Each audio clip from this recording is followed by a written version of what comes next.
Hello and welcome to the podcast, to the Scenic Crowd with me, Victoria Stewart.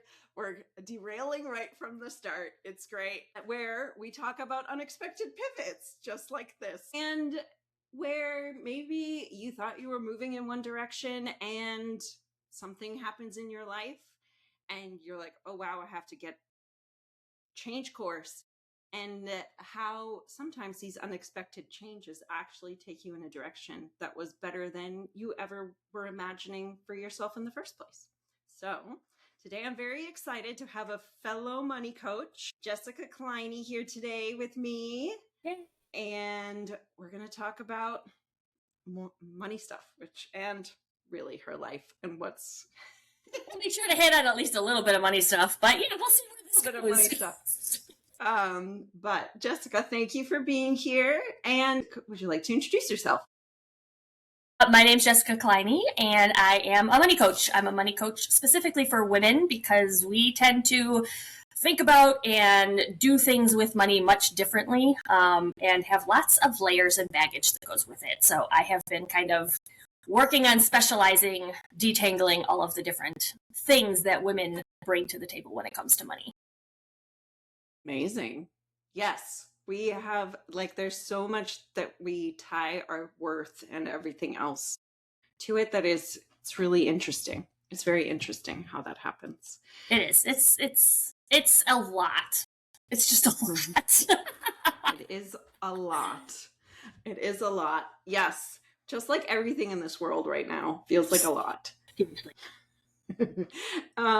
So did you always start off wishing to be a coach? Where were you envisioning your life going when you started off?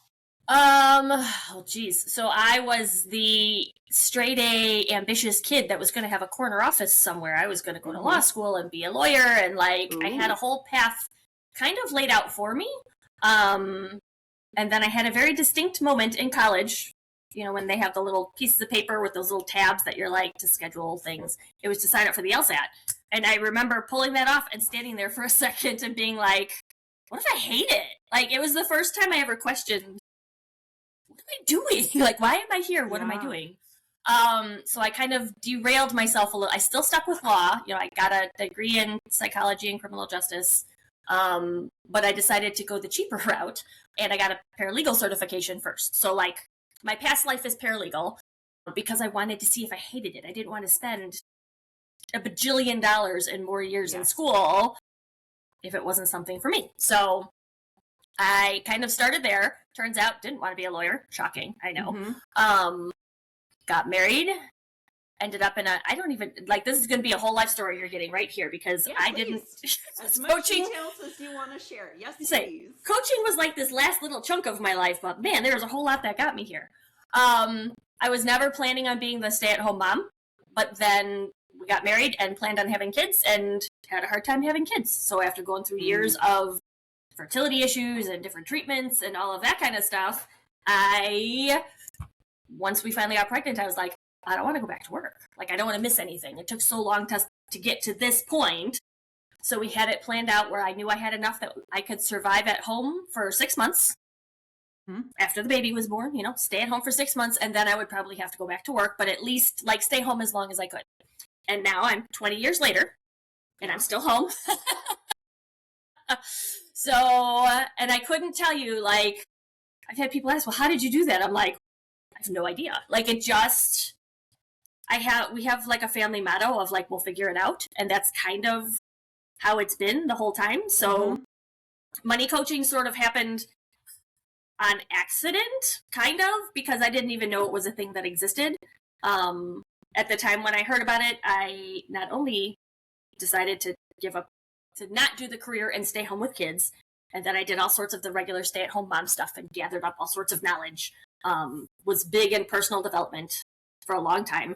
I did lots of the direct sales and network marketing, and so that's a big part of that. So I learned all about sales and marketing and leadership because I had my own teams, and personal development, which is kind of the intro to coaching that I didn't realize was really a thing.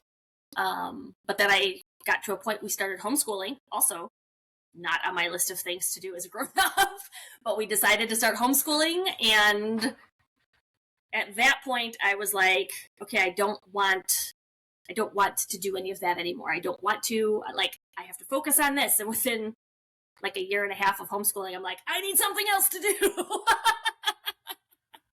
Yeah, you figured out the homeschooling and was yes. like, okay, there needs to be something else. Yeah. Right. I have never been, like, I like to have my hands in lots of things. I always have. ADHD and, like, I like the shiny things. And yes. Mm-hmm. So homeschooling is what I was wanting to do, but then also I wanted something else that was mine. And I was talking to a therapist, actually, at the time, because I was in a spot where I'm like, I need something and I don't know what. So she started asking me questions and pulling things out of me, and we started talking about how I've been a stay-at-home mom, and we've figured out a single income for this long, and my family we had just paid off all of our debt right around that same time. So there was a lot of money stuff that never made a connection because I don't have a finance background. Right. And she had said, she's like, did you know you could do that, like, as a career? Like, financial coaching is a thing. I was like, really? Kidding. Because I've been already helping family and friends just because it was just, I don't want to say it's easy for me, but managing the numbers and the money has always been the easy part for me because it's like a game and a puzzle. Like, how long can I make this last? How long can I stretch this out? So it was probably 9 years ago when the financial coach was first introduced to me, and then I did a bunch of research and officially started my business like 6.5 years ago. So. Wow, you've been doing this for a while then. I have, yeah. I've been doing money stuff forever. I remember babysitting as a kid and like always had to separate my money and had like in my diary, the little locked diaries, different dates had different denominations. And I started making spreadsheets as soon as I was like when I was working and had real money coming in my, paralegal job, I had spreadsheets. So I knew exactly where the money was going and how long it would. I've always been a big nerd. Hey, it's a superpower. It's a superpower. So money coaching is the path that I'm on, but once I was on it, I realized, yes, I can manage the money and stuff really well, but I think the reason I've stuck with it this long is because there's a lot that I needed to learn on the flip side. So my business started out helping with budgeting and debt payoff and stuff, mainly with moms. And then I also accidentally started a bookkeeping business, again, just because numbers were easy. So I didn't want a bookkeeping business. I told people I wasn't a bookkeeper, but people kept coming to me for bookkeeping. So I was like, all right. So the number part has always been pretty clear for me. Like I can make it work. I can get the puzzles to fit. The mindset and the energy pieces were always the pieces that I've had the most struggle with myself based on lots of scarcity mindset stuff, lots of not knowing how to make money. Like I can manage money, but not knowing how to make money, lots of those kinds of things, is mainly why I like my business, don't get me wrong, but that's why I'm still here is because I've been learning and figuring stuff out for myself and realizing over the years, the money has nothing, like the numbers have nothing to do with it. That's the whole business in a nutshell. The numbers, they're important, but they have nothing to do with what's actually happening. Yeah. Like, would you agree? Because I've kind of like been, noodling on some thoughts, and it's almost like the numbers piece reinforces the walls to support what you've changed, like energetically in your mindset, right? It's like a tool to build some trust. Yeah. Agreed. Yeah, I definitely think it's more like a tool as opposed to like the end goal. Like people think I need to make more money and that will fix all of the things, except that I have clients that have proven when they double their income, that did not fix any things. It just made the problems twice as big, right. That kind of like there's amplifier. Correct. And it's been interesting for me because I was always such a logical, analytical, straight line. Mm-hmm. If A, then B, then C type stuff. But I've always been fascinated with the like money mindset people and the manifestation kind of people and that like magical piece that people talk about. And I've been wanting to figure out how to do that myself. Like, how do I do that? assumed money was always about numbers. Like I was always good with the numbers. I assumed if you just follow the formula right, it would work because that's what logic tells you. But then I was reading these stories for years now of the manifestation people and the money mindset people and like all these people that make it seem like there's like this magical piece.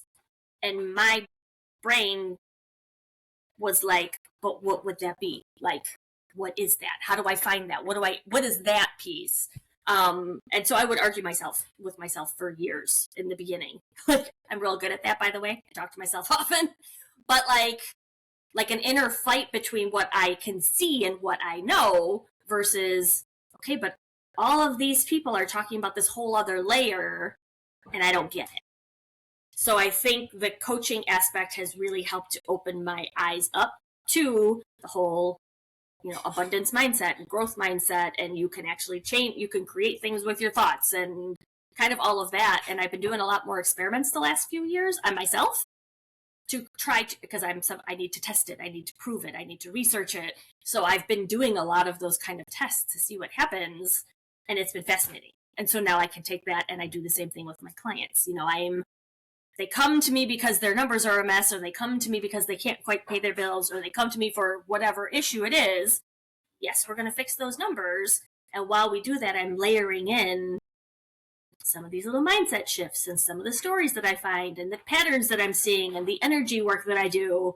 And it's been fascinating, actually, just watching how people's lives can change.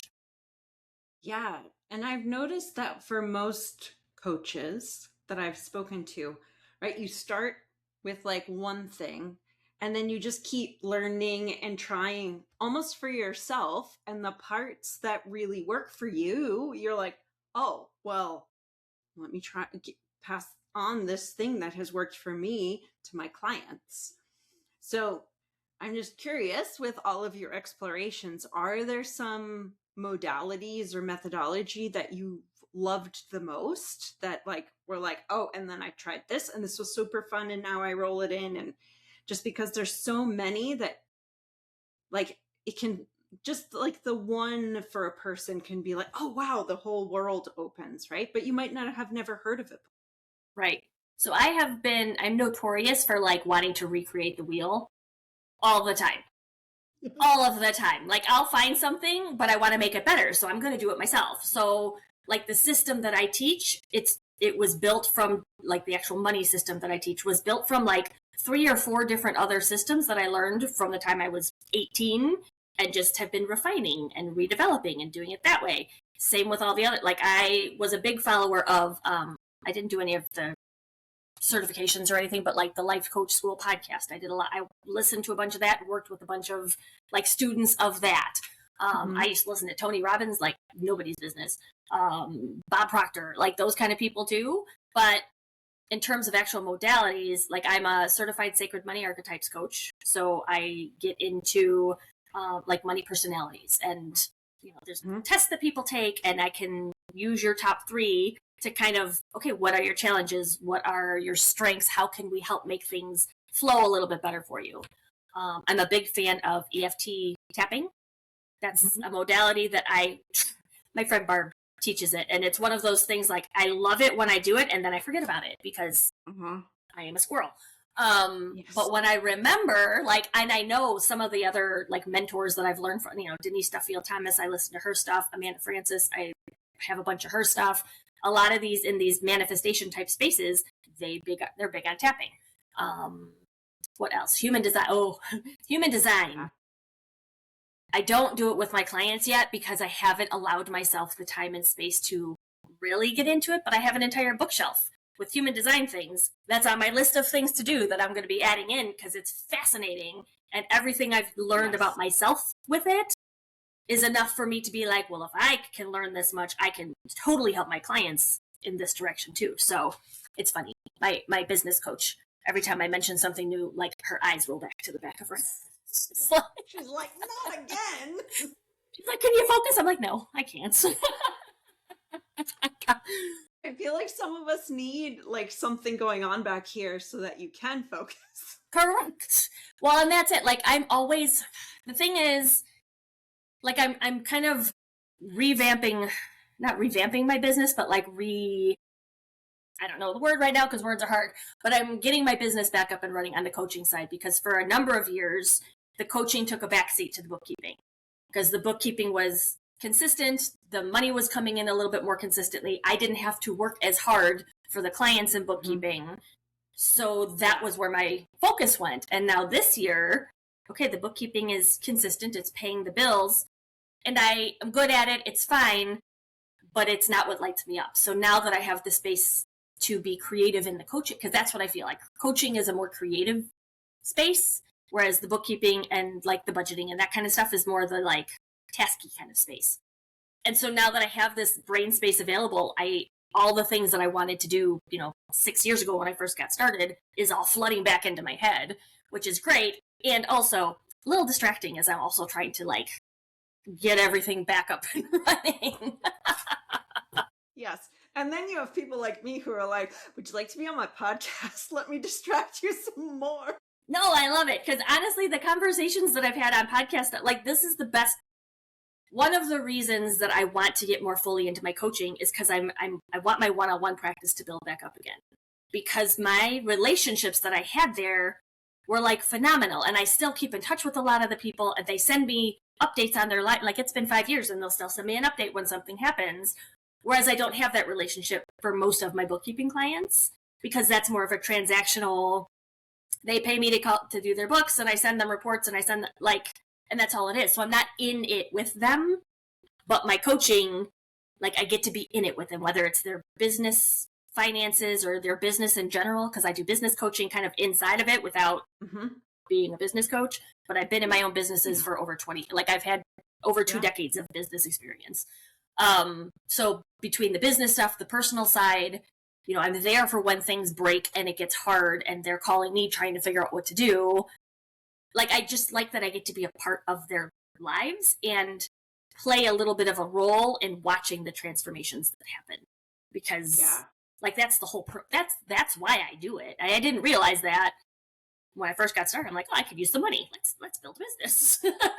But the transformations have been so powerful to show me,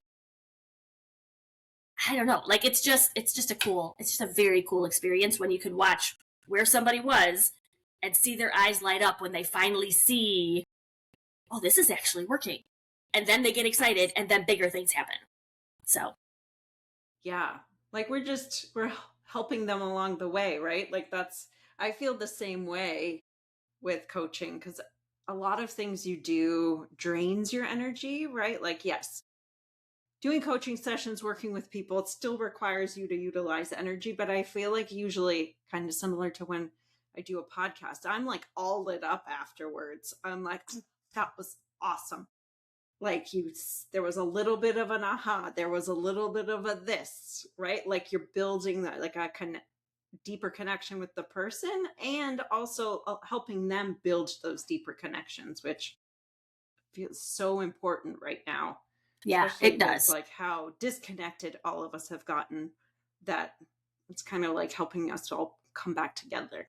Yeah, I used to joke around that I'm a hermit. Like I like being home. I was not a people person. Like if you were to ask me years ago, like I don't like people. Probably shouldn't say that, on a live stream, but it's different now. Because that was just kind of how I always thought. Like I am pretty introverted, but in situations like people are like, you are not, when they meet me in person. So I started a community in the archery. I'm an archer too. So we have an archery community of women that I've been building because I miss people, and I never would have thought that about myself, but I miss connecting with people like in real life. This is cool and all of this, but like being able to connect with people in real life again, being homeschooled, having a job at home, like I don't get out much ever. Like I'm home all of the time, and I didn't realize how much that was dragging me down until I finally did start getting back out and doing things again. So yeah, it's interesting because my business was originally not supposed to be a virtual business. My plan was to do live workshops and all sorts of stuff. Yep. And my business I registered my business in March of 2020. So I never once did it's gonna be virtual. So I was like, well, now what do I do? So that's how virtual started, which again, it was convenient and flexible because I was home with the kids and we're homeschooling. Like, it works for me. I like my virtual business and I get really excited. Like, next week, I'm visiting my business coach actually next week for the week. And I'm seeing a whole bunch of people that I've met online that I've never met in person. So I'm like super excited about that.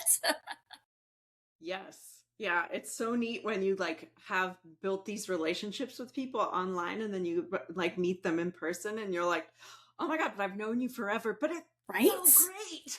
I know. Like, that's what I get excited about. I'm going to start making a list of all the people that I can't wait to meet in person someday and make it happen. Because it's been an interesting journey too. Because I mean, I've been in this for a long enough time to where a lot of the people when I first got started, they're not around anymore. Like, they're not doing online businesses anymore.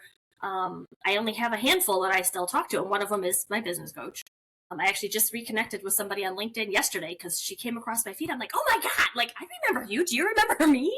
And she's doing great, it looks like. So it's been interesting because so many people kind of life happens and you do what you've got to do, but it's been fun to see the ones who have stuck it out too. Like, my business it's still here. Like, it's gone through its different versions, but it's always been a money business. It's always been a helping women business. So even though, you know, it's been a slow and steady kind of growth, I didn't have that explosive growth of the coaches from, 8 years ago or whatever.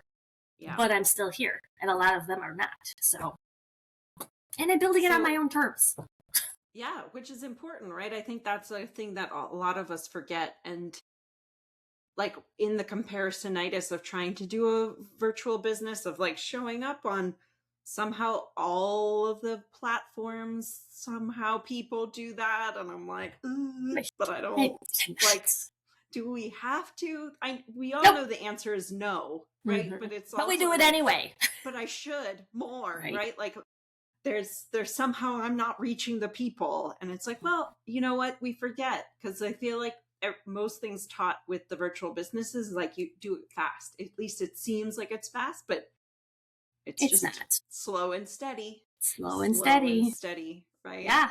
And it's really not a bad way to go. And it's remembering why you're doing it and what you actually want. Because I can tell if I get caught up in that hustly space of like, I need to do more, okay, but why? Like, I need to, okay, why? Because my version of success isn't $1 million business. I mean, I will take $1 million happily if it comes my way. Don't get me wrong, right? But like, that's not my business is time freedom more than anything. So I have lots of boundaries on how much time I actually work and all. So it's fitting my, what do I actually want, as opposed to what does everybody else think I should. Yeah, and I feel like that is almost like a through line or thread through most of the people who I've been talking with, is like, we all are coming back to this idea. I've done this for myself and I have to keep catching myself as well. It's like, what do you actually want? Do you want like a 40-hour-a-week job? Do you want like 7-figure business? Like, is that your goal? Or what do you want your life to look like? Like, what's the growth? What does growth look like for you? Is it that you want to have 6 clients? Do you want to have just enough so that then you can take the entire summer off or the entire winter off if you're a skier, right? Like, what is it that really lights you up? Be able to homeschool your kids, right? Like, the possibilities are really endless. And we kind of have this idea that no, growth always. And it's like, it doesn't work like that in nature either. No, my goodness gracious, no. Yes. So with this kind of idea that originally your business wasn't supposed to be virtual, you built this archery community. Are you thinking of like expanding or adding in some in-person things for your business moving forward? I think eventually. I've done a handful of speaking events and stuff like that. I've spoken to a couple of different groups and stuff. One of my clients is actually opening up a local She's like in a restaurant kind of business. Mm-hmm. And she's opening up an actual like brick and mortar place. And she's like, I would love for you to come and teach things here. And I was like, I would love to come and teach things there. Yeah. So yeah, I do see doing some local stuff. It's funny because I never thought local people were necessarily my ideal clients. Yeah. And yet now that I have like stepped out more in the archery community, like I'm meeting more people, and I'm like, oh, actually, there are people here that are perfect for what I do. So I have big dreams of someday having like a retreat space of like my own land and my own property, and like doing some kind of retreats and stuff there someday. That also sounds very overwhelming, so I might have to hire somebody to like plan it for me, but it can still be my thing. Yeah, why not? But yeah, I definitely, right? But it's very much like, I think the connection, like what I have a client who she's a good friend of mine too. And so we meet in person when we can to do stuff. So yeah, my business definitely doesn't look like how it started, and it doesn't look like how it doesn't look how I planned, and it doesn't look like how it started, but as it's evolving, it's more fitting to what I think it's supposed to look like how it feels best. Yeah. Yeah. So maybe looking back at all of these pivots that you have made, is there something that like you noticed every time to kind of, oh, this needs to change? Oh, was it curiosity? Because it does seem like a lot of it is like, oh, this is interesting. I would like to know more about this. Or was there something happening in your life that you were like, okay, something has to change? Yeah. No, it was definitely more curiosity, more like questioning everything, you know? And as I get older, I have more questions, which is really aggravating. But I've noticed the same. Less answers, more questions. Right? But I think it's been really helpful because, you know, from that first moment of questioning, do I actually want to go to law school, or is it just because I was told since I was a kid that I would be a good lawyer? You know, like questioning everything. And that's how I, you know, even in my homeschool at home, that's how I taught my kids, like, question everything, find your own answers. You know, I'm a big fan of, I don't teach them what to learn, I teach them how to learn so they can figure it out themselves. And now, like, I've learned more from my kids than they have ever learned from me, because now I'm taking that same principle that I plopped into them and I'm doing it for myself. Like, like what actually matters? What do I want to spend my time on? You know, just questioning everything, you know, everything from like, what does my business actually have to look like? What do I actually want it to look like?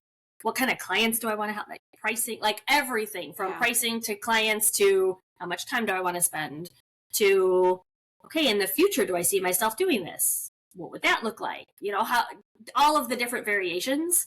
And I think that goes a lot with just my experimenting and my I'm a 1-3 manifesting generator. So like my researching and experimenting is just always where I'm doing stuff. And I never even realized it until I started questioning it and looking at what's going on.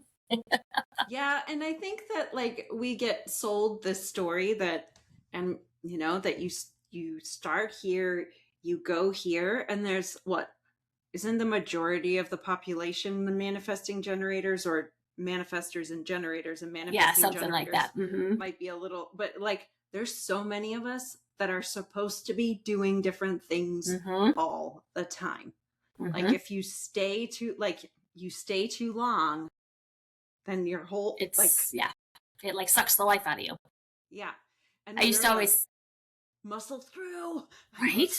Well, because you're supposed to stay focused. You're supposed to stay the path. You're supposed to, you know, and sure, maybe sometimes, but also why? Like, who made that rule? That's another thing that I've realized. Rules are dumb. Rules are really, really dumb and stupid, and most of them are all made up, and we can make up our own rules anytime we want and just kind of do what we want. So that's like how I've been living my life, I think. Looking back, that's my theme. I'll figure it out, and these rules are dumb. That's pretty much what I've decided. Well, and it goes back to kind of the experimentation comment that you made, or like this idea of like, okay, people are telling me I need to do this. Well, let me try this. Okay, this feels wrong, but this piece of this I really like. And let me iterate on it. Let me find this other pieces that are super interesting and all of that.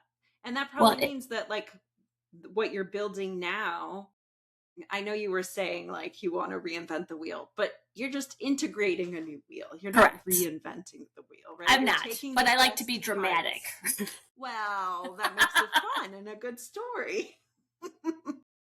And that is what I do. Like I am always, I guess, evolving more than reinventing the wheel. There's always just other layers that are kind of getting laid on, learning things. Again, like I've learned from, I have so many, I'm looking at bookshelves in front of me, and there's so many books up here now that I'm like, yeah, I read that and I took like 2 good things out of it, and the rest of it, I would never want somebody else to do what they told them to do, you know, like, so it's just been an interesting, it's just a big experiment. And once I could realize that, because I was always a very black or white thinking person, it's either right or it's wrong. It's yes or it's no. There is no middle ground, which is a miserable way to live, by the way. And over the last, probably in my coaching business, is when I started to play in that little light gray area and be like, okay, but what if it's a little bit over here or a little, and I still fall back into it all the time. Like I catch myself pretty frequently, but it's getting faster and faster to get out of that. And again, if there's no rules, it's just a whole different way of looking at life and living. When, okay, what if there isn't a right and wrong? There's a right and wrong for some people, but not for all people, you know, the truth versus not the truth. Okay, whose truth? Like there's my kids and I, we get in very philosophical discussions about a lot of this. Well, that's the real thing, right? Like, is that, I feel like I've said this probably before, but the only thing I know for sure, well, maybe it's 2 things. Usually, well, I know that when I assume and think I am 100% correct, I am I'm wrong. Yeah. Like most of the time, I'm very wrong. Or like there's just a little piece of it and I'm just like, shoot. I forgot to actually tell a person something and then just assume that they would be able to read my mind or, thanks. You know. Well, and I always would have thought I was an open-minded person. Like I always just assumed I was until I realized I'm not even a little bit an open-minded. Like it was a fascinating discovery when all of a sudden I was like plopped out of my own self and been like, everything I thought I knew about me actually is not true. So it's crazy. It's crazy. Yeah. It's like the more certain you are, when I get like really certain about something, I'm like, oh, you should re-examine that because maybe that's true for you, but that's like it. Correct. Right? Like everybody has their own inner experience, their own background, like that has built all this, and what can be true for you or certain group of people or whatever else is like, how can that possibly be the only way for everybody else? It's like perspective is such a huge, I almost use it like a tool, like a perspective shifting, just one little thing that blows your head up and you're like, wait, what? You know, just poking something a little bit to get you to expand that little bit more and see a different way of looking at it. It's amazing. Like I love all that. Like that, I used to joke around that I went to college just to get a husband. Not really, but that's what I got out of college was a husband and student loans. But my psychology degree actually has come very handy with all the things I do now because I've always been fascinated in all of that stuff, and now I'm like, look at me actually using my degree like a big girl. Like comes all around, full circle, right? It comes back. So I'm a little curious about your money archetypes. So, and do you mind sharing a little bit more about that and why, like how you see it? Because I feel like I don't know, this may be completely off, but feels like money archetypes, human design for us, like those are 2 different tools that probably give you some very interesting perspectives and maybe even compassion for yourself. That's what I found with human design specifically. Correct. I'm like, oh, so this is why I need time to make a decision. And I'm like, yahoo! And I'm like, this is terrible. It's not just about me. Yes. I'm like, oh, it's because I just need some time. And I just ride my wave of like, all those emotions. I'm like, what is going on in there? Yeah, so Sacred Money Archetypes, it was developed by Kendall Summerhawk is her name. She's the one who created this whole program. So when I was first getting away from the numbers and wanting to go deeper into more, this program was one of the ones that had popped up a number of years ago for me. I am like a personality test addict. Like I love learning about me. It's my favorite thing to learn about. And so when I found this modality, I guess, this program, this whatever, it was very much in line with what I was already doing. Because I was already kind of predicting how people would spend or save or, however they would do just based on what I knew about them. So adding in another layer, it's like a fun tool. There's 8 different archetypes, and that these archetypes kind of are running the show without you knowing it. Like my top 2 are accumulator and ruler. Those are my super duper highest for sure. So the accumulator tends to be very scarcity minded. And very good with numbers and good with managing money and all of that. But also kind of Scrooge McDucky is kind of how I picture it. And then the ruler is one, like all entrepreneurs out there have some ruler in them, because that's the one who wants to build an empire. You want to grow and raise people up and all of this stuff, and tend to want to like invest in your business and all of that. So for me, it's been fascinating to learn about noticing like, okay, who's running the ship right now for this particular thing? Like at home, my accumulator rules. In my business, my ruler has control. So that's not always good. I feel like that would be like them pulling against each other. Like it is. No. Yes. And that's what I picture in my head. Like there's a little table in my head with all 8 of the archetypes, and like my romantic is very low. My celebrity is low, but I'm wanting to get that higher. Because all of them have different strengths. So like a celebrity likes to be on stage, likes to be in front of a camera, has that energy of drawing people in. So I would like to do a little more of that. But they also all have their challenges. So like the accumulator, very scarcity mindset kind of person, very black and white, very logical, emotions don't count kind of thing, which doesn't really help me when I'm teaching mindset and magic, which is the energy of money. So like, it's been fun to kind of predict my clients too before I have them take the test. I'll kind of gauge where I think they are, and then I have them take the test, and then I pat myself on the back when I'm like, see, I was right. But it's a fun way to learn about yourself in a way that's not judgy. Because if you're someone who likes nice things, that doesn't make you a bad person for wanting to spend money on nice things. That's probably your romantic who gets comfort from that kind of thing. And that's not a problem. The gurus out there, some in particular, make it very bad to spend money. But also you have to live your life. Like there's values to kind of even out there. And so the archetypes help me with my clients to see, okay, what do you probably value? What's holding you back? Which archetype is being too loud? Which one needs to, kind of step up a little bit and take the reins? So it's kind of a fun tool that helps with kind of decoding what's actually going on in terms of mindset and stories and beliefs and all of that. Yeah.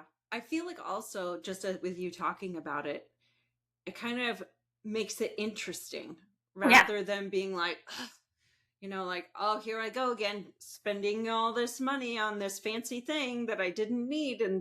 But when there's this calling them the romantic, and they probably have some super strengths to go with. Yeah. It's not just the negative, right? It's like, romantics. That it comes with this. It does. They all have benefits. Like the romantic, huge abundance mindset. They always know they're going to be taken care of. I wish I had more romantic in me, so I like to try sometimes to buy nice things, but only if they're cheap. So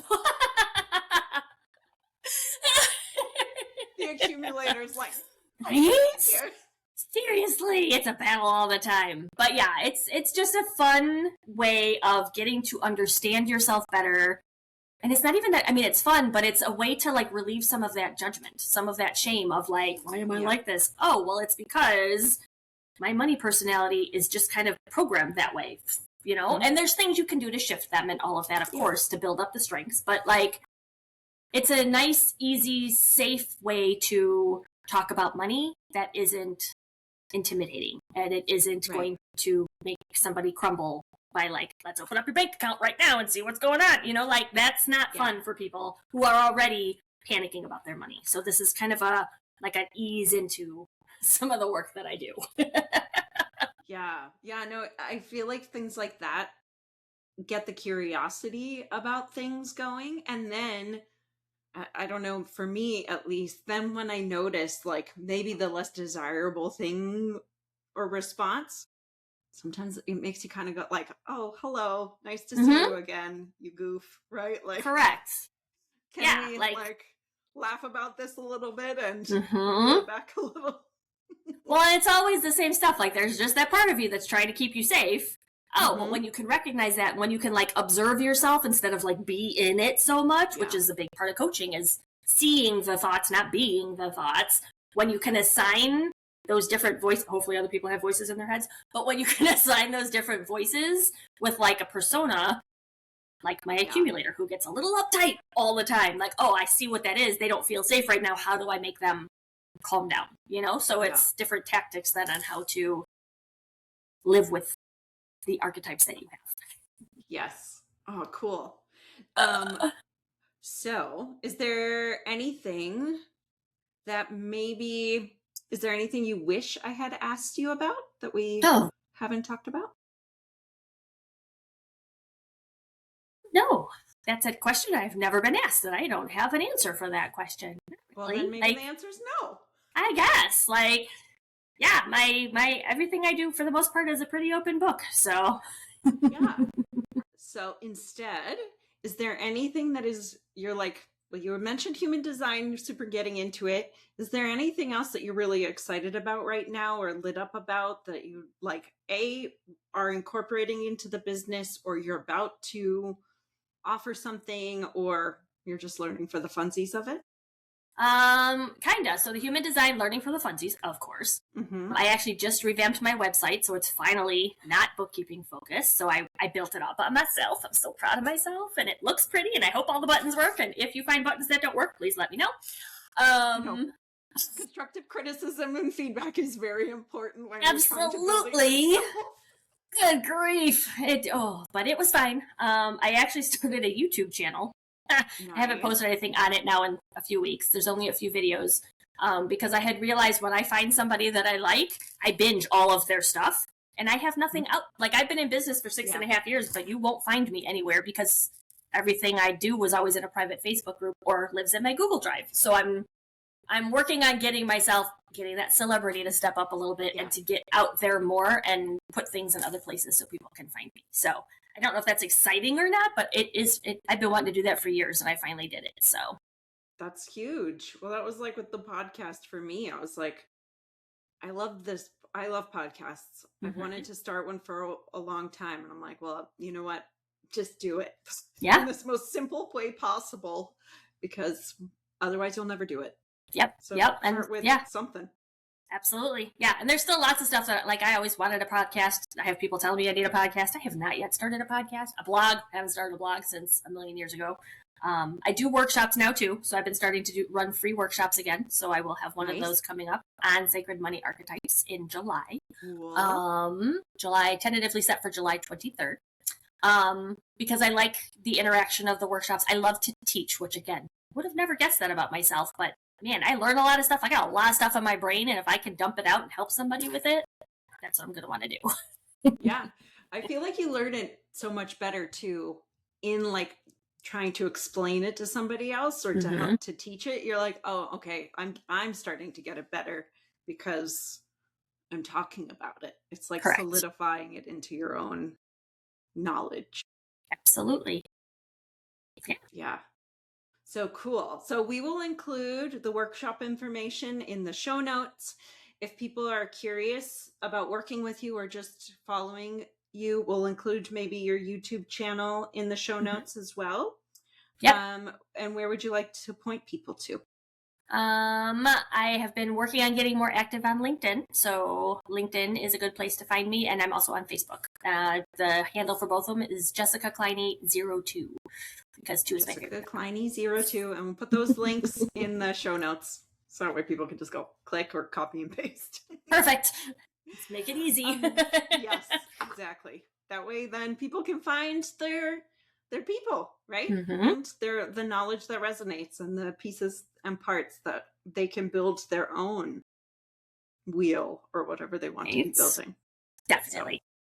Thank you so much for being here, Jessica, and sharing your wisdom. And thank you, everybody who's been here to listen, to watch. If you like this show, please rate, subscribe, and we'll see you next time.